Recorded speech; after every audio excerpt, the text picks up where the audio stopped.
नमस्कार। On the grill पे आज हैं किसान, अन्नदाता और उनके ट्रैक्टर।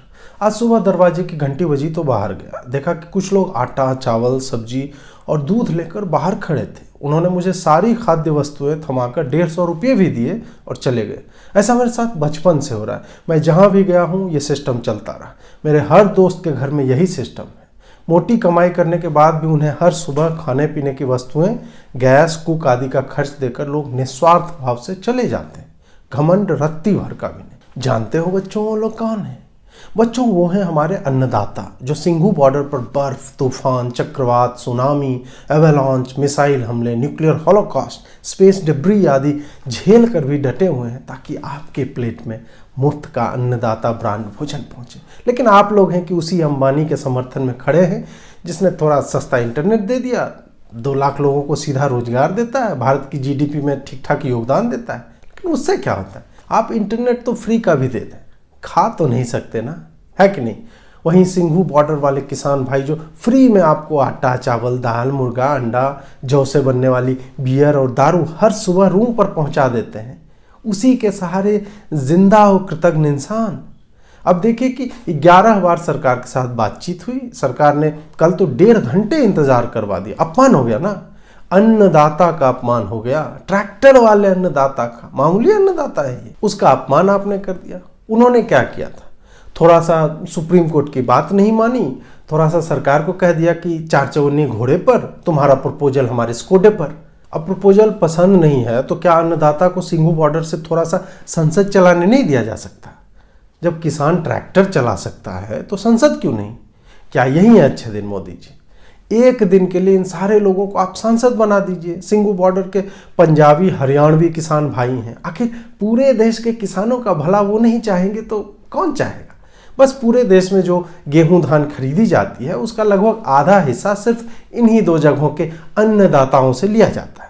अब आप ही बताइए कि 28 राज्यों और 8 केंद्र शासित प्रदेशों में से 2 राज्यों के किसान, उससे पूरे भारत की खरीद का 45% आ रहा हो तो कितनी अच्छी बात है। बाकी के 34 प्रदेशों के किसान बांग्लादेश की सरकार को तो बेच ही सकते हैं। सिंघू बॉर्डर वाले अन्नदाता को कितना बुरा लगेगा अगर उनके हाथों से सैकड़ों करोड़ों का व्यापार छीनकर बाकी अन्नदाताओं के भी पास पहुंचने लगेगा। ये कितना गलत है। मोदी के नए कानूनों के कारण बाकी जगहों के अन्नदाता भी पैसे कमाने लगेंगे।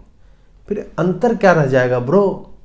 अब बताइए कि हमारे ट्रैक्टर वाले गरीब अन्नदाता, जो कि पहले ही आप लोगों के घरों में सुबह सुबह फ्री में ताज़ा आटा, चावल, दाल, मुर्गा और दारू तक पहुंचा जाते हैं, थोड़ा परेड करना चाह रहे हैं तो उनका उपहास किया जा रहा है। सब अच्छा लगता है क्या?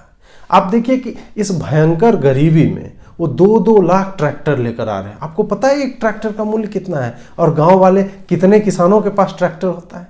एक ट्रैक्टर न्यूनतम 5 से 6 लाख का आता है और उसमें आप फाड़, ट्रॉली ये सब लगाएंगे तो बढ़ता जाता है। खैर, आप लोग जो अनभिज्ञ मूर्ख हैं वो पूछ देंगे कि ये जो ट्रैक्टर आएंगे तो वो तो अलग अलग जगहों से आएंगे, उसमें तेल खर्च होगा, इतना पैसा कहाँ से आ रहा है? देखिए, हर बात को कांग्रेस की फंडिंग से वैसे ही मत जोड़ दिया कीजिए जैसे भाजपा वाले 70 साल और नेहरू पर खेल जाते हैं। आप में से कितनों को पता है कि आजकल वनस्पतियों से भी डीजल बनाया जा रहा है, पौधों से डीजल का उत्पादन हो रहा है, और किसानों के पास तो वनस्पतियों का भंडार है। इसलिए ऐसी बातें मत बोलिए जो आपकी मत से परे है। दूसरी बात, हमारे सिंघू बॉर्डर ब्रांड गरीब अन्नदाता पर्यावरण को लेकर इतने सजग हैं कि दिल्ली में 26 जनवरी को जो परेड निकालने की सोच रहे हैं उसमें एक ट्रैक्टर के पीछे 5 ट्रैक्टर जोड़कर चलें। कितना तेल बचेगा आप सोचिए। हालांकि विज्ञान कहता है कि लोड बढ़ने से तेल की खपत बढ़ती है, लेकिन किसान के आगे आप विज्ञान को मानेंगे? क्या आप उन लोगों में से हैं जो यह मानता है कि कार की बॉडी स्टील की जगह कार्बन फाइबर की होगी तो वजन घटने से ईंधन की खपत कम होगी? आदमी को इतना विज्ञान नहीं पढ़ लेना चाहिए कि वो पेंसिल वाले कार्बन को स्टील से ज़्यादा मजबूत समझने लगे। कुछ लोग अपनी बुद्धिमत्ता की ऐंठ में यहाँ तक कह रहे हैं कि उतने ट्रैक्टरों को लाने की क्या ज़रूरत है अलग अलग जगहों से। अरे भाई साहब, अभी आप विज्ञान विज्ञान चिल्ला रहे थे तो आपको ये नहीं पता कि क्वांटम एंटेंगलमेंट वाली तकनीक से लेज़र के सहारे आप एक फोटोन को दूसरी जगह लगभग प्रकाश की गति से भेज सकते हैं, और उस फोटोन के समीप तीसरा फोटोन रखने से उसमें पहले एंटेंगल्ड फोटोन की सारी प्रॉपर्टी ट्रांसफर हो जाती है। आइंस्टीन और नील्स बोर के समय की यह खोज है। उसको स्पूकी एक्शन कहा जाता था। अब आप कहेंगे अजीत जी, आपके मुंह से वैज्ञानिक जायलिंगर साहब द्वारा लापामा द्वीप के टैमरिक प्रयोगशाला में किए गए प्रयोग की बातें सुनकर अच्छा नहीं लगता। आप अन्नदाताओं को नीचा दिखाने के लिए ये सब कर रहे हैं, जबकि सत्य तो यह है कि मैं तो अन्नदाताओं के समर्थन में विज्ञान बता रहा हूं। देखिए, पूरा संसार ही एटम से बना हुआ है और हर वस्तु भी। तो थ्योरेटिकली अगर एक फोटोन प्रकाश की गति से दूसरे जगह पे भेजा जा सकता है, तो ट्रैक्टर भी तो अणु परमाणुओं का ही समूह है। हो सकता है कि सिंघू बॉर्डर के अन्नदाताओं ने यह तकनीक इच्छाधारी आंदोलनकारी श्री योगेंद्र यादव के नेतृत्व में टेंट में बैठे बैठे विकसित कर ली हो। वैसे भी लगभग 2 महीने होने को आए। जब फंडामेंटल्स क्लियर हो तो कम समय में भी ऐसी विलक्षण तकनीकें विकसित की जा सकती हैं। इसलिए आपका यह लॉजिक भी नहीं चलेगा कि इतने ट्रैक्टर दूर से लाए गए, तेल लगा होगा। ये ट्रैक्टर क्वांटम मैकेनिक्स के सिद्धांतों का पालन करते हुए भारत के अलग अलग राज्यों से लेजर के माध्यम से सीधे दिल्ली के रिंग रोड पर प्रकट होंगे और परेड के बाद वापस बिना तेल खर्च किए पहुंचा दिए जाएंगे। कोई ये कह रहा है कि ये जो अन्नदाता के ट्रैक्टर वाली नौटंकी है, पर्यावरण संरक्षण हेतु तेल बचाने के लिए 5 ट्रैक्टर जोड़ने की बकैती है, तो ये लोग पैदल क्यों नहीं परेड करते हैं? ट्रैक्टर क्यों घुसा रहे हैं? पैदल में ना तो तेल लगेगा ना ट्रैक्टर लाने की समस्या। अब देखिए कि ये कितनी खराब बात सोची आपने। आप चाहते हैं कि अन्नदाता पैदल चले?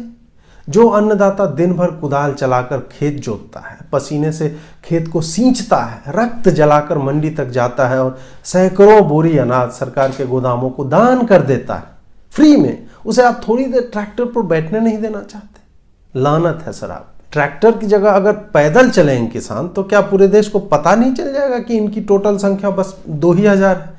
और दिल्ली में तो 2,000 लोग मोमो के टेबल कुर्सी के पास होते हैं और जोया, ऋतु, राधा, सुगंधा, राधिका जैसी 7,000 लड़कियां तो गोलगप्पे वाले भाया के पास जमा होती हैं। इसे सरकार या पूरे भारत का ध्यान कैसे खींचा जाएगा? एक ट्रैक्टर जितनी जगह छेंकता है उतनी जगह पर 20 लोग खड़े हो सकते हैं। तो आप सोचिए कि अचानक से भीड़ 20 गुनी ज़्यादा हो जाएगी। दूसरी बात, ट्रैक्टर जब आएंगे क्वांटम तकनीक से ही सही, तो उस पर बैठा एक ड्राइवर भी तो आएगा। लेजर लाइट से ट्रैक्टर प्रकट हो सकता है, लेकिन लेजर लाइट प्रक्षेपक नहीं, माध्यम है। जैसे सड़क एक माध्यम है, हवा माध्यम है, जिसमें विमान को चलाने के लिए पायलट चाहिए। उसी तरह 2 लाख ट्रैक्टर आएंगे तो 2 लाख ड्राइवर भी तो आएंगे। ड्राइवर से एक पुराना भावुक शेर मुझे याद आ गया कि ड्राइवर की जिंदगी में लाखों इल्ज़ाम होते हैं, निगाहें साफ होती हैं फिर भी बदनाम होते हैं। साथ ही 3 और अशार देखें कि मालिक की जिंदगी बिस्कुट और केक पर, ड्राइवर की जिंदगी एक्सीलेटर और ब्रेक पर। दिल के अरमा आंसुओं में बह गए, वो उतर कर चल दिए, हम गियर बदलते रह गए। मत कर मोहब्बत ड्राइवर से, उनका ठिकाना दूरी होता है। वो बेवफा नहीं होते, उनका जाना ज़रूरी होता है। खैर, बात यही है कि पैदल आएंगे तो 2,000 और ट्रैक्टर से आएंगे तो 2 लाख। ये बात और है कि इन्होंने पहले भी मेरठ से आ रहे हैं 20,000 ट्रैक्टर, गाजियाबाद से आ रहे हैं 5,000 ट्रैक्टर, ये सारी बातें कही, लेकिन वो ट्रैक्टर कहाँ से आकर कहाँ को चले गए, ये बातें सिंघू बॉर्डर के किसानों के अलावा और कोई नहीं जानता। लगता है जादूगर योगेंद्र ने जो अपील फेंक कर मारी थी उसी में गायब हो गया।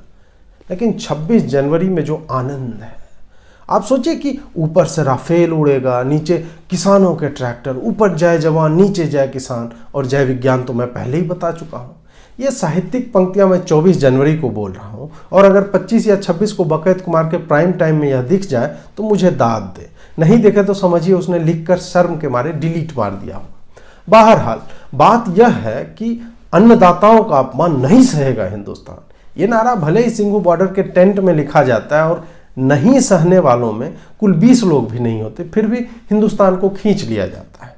अब तो हिंदुस्तान को बाप का थोड़े ही है, ये कहकर खींचने वाले स्वयं ही ऊपर खींचे जा चुके हैं। इसलिए यह कहना भी समसामयिक नहीं लगता कि खून शामिल का सर्टिफिकेट लेकर घूमने वाला अगले शेर में यह बताना भूल गया कि सभी का खून शामिल है का मतलब उस खून से था जो इसके भाइयों ने आतंक फैलाते हुए अपने देश के ही गैर मजहबी लोगों को मारकर फैलाया था।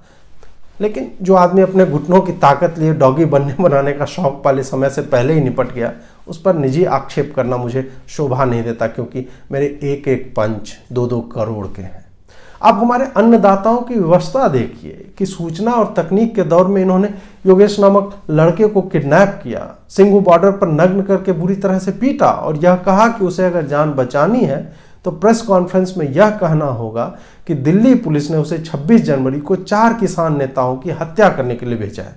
कुछ ही घंटों में उनकी इस निंजा तकनीक को दिल्ली पुलिस ने पकड़ लिया। अब आप ही कहिए कि अन्नदाता इस मौके पर यह सवाल नहीं कर सकते कि दिल्ली पुलिस ने इतनी जल्दी नकाबपोश का भांडाफोड़ कैसे कर दिया।